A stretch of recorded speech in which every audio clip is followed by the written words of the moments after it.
ఈరోజు మేము ఉజ్జయిని మహంకాళి బందోబస్తు ఏర్పాటు కోసం కోఆర్డినేషన్ మీటింగ్స్ ఆర్గనైజ్ చేసాము. ఉదయం నుంచి జోగినీస్ శివశక్తి వాళ్ళతోటి కోఆర్డినేషన్ మీటింగ్, వాళ్ళకు కొన్ని రెమెడీస్ మేము తీసుకొని వచ్చాము.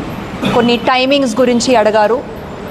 వాళ్ళు కొంత టైమింగ్ ఫిక్స్ చేసి ఈ టైమింగ్లో వాళ్ళు వస్తారు. బికాజ్ వాళ్ళు చాలా డ్రెస్అప్ చేసుకొని మళ్ళీ ఉపవాసంతో వాళ్ళు వస్తారు. సో వాళ్ళకి సెపరేట్గా బాటా సైడ్ నుంచి ఎంట్రీ ఉంటుంది.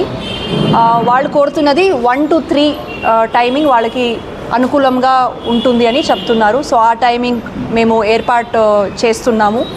మళ్ళీ వాళ్ళకి కొన్ని పాసెస్ గురించి, నెక్స్ట్ డే రంగం గురించి, స్వర్ణలత గారు వాళ్ళు రంగం చేసేటప్పుడు వాళ్ళకి separate rope party, separate security లాగా ఒకటి పెట్టి అది కూడా ఏర్పాటు చేస్తున్నాము. ఈసారి జోగినీస్కి సెపరేట్ ఒక టీమ్ ఆఫ్ ఆఫీసర్స్, ఒక SI ర్యాంక్ ఆఫీసర్ని పెట్టి వాళ్ళతోటి కోఆర్డినేషన్ కోసం, బికాజ్ వాళ్ళకి ఏది ప్రాబ్లమ్స్ కలగక వాళ్ళు దేవర దర్శనం మంచిగా చేసుకున్నాలని మేము ఈసారి ప్లాన్ చేస్తున్నాము. మళ్ళీ అదే కాక we interacted with even committee members, temple committee members, EO గారితో మేము ఒక కోఆర్డినేషన్ మీటింగ్ పెట్టుకున్నాము.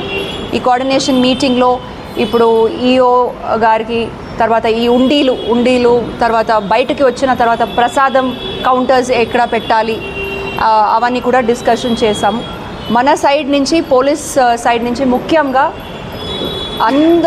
ప్రజలకి ఎవరెవరు ఇక్కడ దర్శనం చేసుకుందానికి వస్తున్నారు వాళ్ళకి వితౌట్ ఎనీ ప్రాబ్లం దర్శనం జరగాలి. ఎంత త్వరగా దర్శనం అయితే అది మంచిది అని మేము భావిస్తున్నాము.